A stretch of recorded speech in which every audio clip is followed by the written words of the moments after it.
promptly after making my last video, which was an update video, and saying everything I was going to do, everything coming up, I got sick. But I did get to go to 2 of the shows right before I got sick. I just couldn't video about them after because I felt lousy. And I still kind of sound sick. You might notice that. Sorry. Colds hang on forever with me. There's nothing I can do about it. It's a great time of year.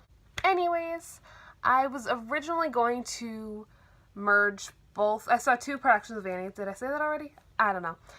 I was going to do them both in one video, but then I decided they were both 2 very different experiences, so I wanted to do them separately because it's Annie. I love Annie.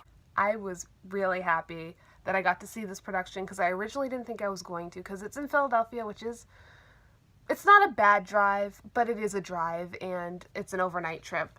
So I didn't think, because I already got tickets for Paper Mill Playhouse, I didn't realize these productions overlapped, and of course want to see any production that's anywhere near me. But with the help of Talia, Ellie, and her mother, thank you very much, I was able to get there, and it was so great, and I'm very, very happy. It was such a great show.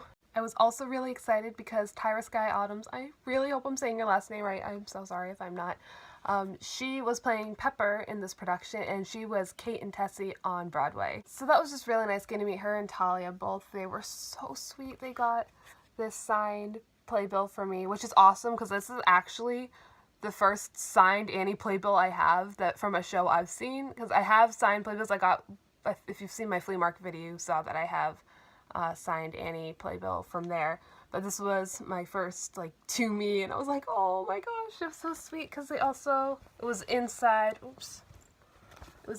this bag. First of all, look how cute these bags are. They were selling these, and their merchandise there was amazing, and it was reasonably priced, which thank you from the bottom of my heart, because that is like my biggest challenge in theater. It was signed by a bunch of the kids, and I love it so much, and I need to find a safe home for it. I also got a bag that wasn't signed. I had bought it before. They gave me this after the show, but it works out because now I have a good bag for BroadwayCon. So there was the bag, and then inside the bags, look how cute these are. These are little mirrors. You can see my fancy setup right there, but cute little, I've like never seen anything like that, so it's really cute. And then Tyra signed it on the back. That's my Annie Instagram account, Orphan Annie Fan, if you are interested in following that. Yeah, so it's like so adorable. I love it. And there was also, the pin is on a different bag right now because this is my BroadwayCon bag. An I Heart Annie pin, which is my new favorite thing ever because I love pins for some reason. Man, I don't have a bunch of them. You can see sneak preview of all my musical pins minus 2 Matilda ones that I didn't put on here, but I love them. I don't know why. I also got this t-shirt. It's just Annie, Walnut Street Theatre. I had one more thing that came in the backpack, but I must have tucked it away somewhere. I don't know where it is. It's so cute though. It's the Annie logo, I think, if I'm remembering right. It's the Annie logo, and it says it's the Hard Knock Life or something along the lines of that. And it's a tattoo, and like a temporary tattoo, and I'm like, how? It's so adorable. And if I find it, I'm really tempted to wear that to BroadwayCon too. Put it probably right on my face. Why not? The last thing I got was this adorable cup. So it has the Annie logo, then the theater logo. I love it so much. And now to actually talk about the show instead of just the merchandise. I was so impressed by the sets. I'm not gonna lie, I went in there with very low expectations because I'd seen the tour so many times, and I'm like, oh well, it'll be a notch down, but it was so good. The costumes were amazing. I loved the Annie wig. No offense, but I did not like the tour wig at all. It's just, it didn't work. I don't know. That's another story. But yeah, the costumes here were gorgeous. I loved the sets so much. And it was the first time I've ever seen live the classic style of NYC, because in the tour, if you've seen it, it's revamped a bit and it's not the traditional kind of darker skyline setting. It's kind of a more intimate New York City number with the staff instead of like people on the streets. And it was, I mean, I'm used to the new version, but it was really, really good to finally see an older version. And of the older styles I've seen in videos, I liked how they did this one the best. It was, I don't know, it just worked really well. Also the choreography, I was impressed by that as well. It was, I loved Hard Knock Life and You Never Fully Dressed Without a Smile. Was there one more?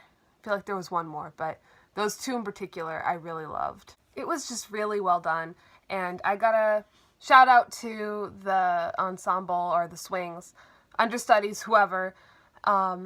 They were amazing because there was like, I remember like about 6 names on the cast understudy slip, but there was like some sickness backstage, and they did it. They were amazing. I loved it so much. Bert Healy was really good. He was probably my favorite Bert Healy I've ever seen. The kids were amazing, and I loved that they had a kids ensemble. I've never seen that in Annie, maybe in older videos or international productions, but I loved that they had kids ensemble.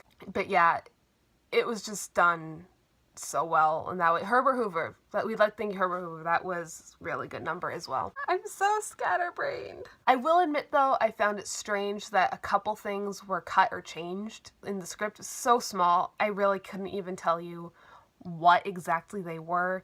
I just remember thinking like, that's missing. I know it was something to do with Grace, because she's my favorite character, so she's one I pay extra attention to. I feel it was after something was missing. Probably, I don't know if, I think it was, they didn't have Warbucks take her and dance like around the office after something was missing before saying that he wanted to adopt Annie. I think it was that one. The problem with seeing 2 different productions, one after the other, they kind of merge in my mind, so it's like, wait, was it this one or that one? But I'm pretty sure it was this one. They didn't have him dance. I don't know. Can't remember, but I know there was a couple other moments. I can't quite remember what they were, but it did catch my ear, which was interesting. I was like, huh, but I don't know what script was used, so. The overture was cut too, but that's not as big a deal because the overture does go on for an eternity, which I love, but other people might not, so I can live with it. Rooster and Lily were really good, which is a big compliment coming from me, because I don't dislike Rooster and Lily, I just don't pay attention to them that much, just because my mind's elsewhere. Lily especially was hilarious. I've never seen Lily played like that before, and she had like the best laugh. It was hilarious. As I mentioned before, Tyra was playing Pepper, and she was fantastic, and it was so exciting to see her, but it was so funny because I was used to seeing her younger from the Broadway, because Broadway was back in 2012, so it's been a few years. It was just like, oh my gosh. But she was amazing. She was a great Pepper. And then, of course, Talia as Annie. She was incredible. I was so glad I got to see her, and definitely she had the best portrayal of Annie I've ever seen. She was seemed to feel really comfortable in the role, and it felt really natural, and I was so glad I got to see her, and she was fantastic. It was definitely really interesting seeing the different portrayals of each character, because even though when I saw it on tour, I'd see maybe 2 or 3 actors in the same role in some cases, and there were slight differences, and like, but it was the same staging, same direction. This was totally different staging. Like I said, Lily, she was totally different from the tour Annie, and I like them both different. It's like apples and oranges here, but I loved the Lily I saw at Walnut Street. Miss Hannigan was definitely one that took some getting used to. She was very, very different than she was on tour, and sometimes I was like, what you gonna do now? She was really good though. She was hilarious in the part where she has to scream because Grace tells her that Annie's going to be adopted. The funniest I've ever seen. Oh my gosh. I also like that it kind of had like the more involvement with like stage and audience, or actors and audience, because they had the kids come out and hold buckets for something, and I feel really bad. I put money in, but I don't remember what the charity was for, or what the fundraising was for, but whatever it was really cute. They had them still in costume, holding the buckets, so it's harder to refuse them. I will say, though, that I didn't like that they did the announcement for the donations after the show, because it felt like they were still taking their bows, and they were interrupted, I guess. I mean, it was the tail end, but still, I don't know. I personally like to sit with shows after, and I'm not a big fan of speeches. Like, it depends on what it is, but like for something like that, I would have rather heard it at the beginning of the show or have a sign in front of the doors saying like, oh, after the show there will be the buckets or whatever. But yeah, I guess that's like my biggest nitpick of all, is just I wish they'd done that prior, because it just like shook me out of the like processing what I just saw and everything. And yeah, so yeah, I think that's everything. Like I said before, I met Talia and Tyra after the show, which was really nice. So yeah, that's pretty much it for this production. It was just one of my favorite Annie experiences because it was very welcoming. It was not intimidating. I am a very shy person by nature, so when I know I'm going somewhere and I'm going to have attention on me, I get very stressed out, but I actually was relatively calm. I mean, it was not like, nope, I'm not going, goodbye, but it was really nice, and I'm really glad I got to go, and I got to meet them. It was so nice and so sweet. Like, seriously, I love these so much. So again, a big thanks to Talia and Tyra and their mothers for this and everything. It was so sweet. Thank you so, so much. My next video will be about Annie at Paper Mill Playhouse. Hopefully, I will film it within the next couple of days. If not, then I guess I'll just abandon this channel again, but I'll come back eventually. I also want to do some sort of pre-Broadway Con video. This is my first year going, so I am extra excited. I'm pretty sure the person I'm going with is ready to strangle me because I've not talked about anything else. Thank you guys so much for watching, and I hope to do another video soon. Bye!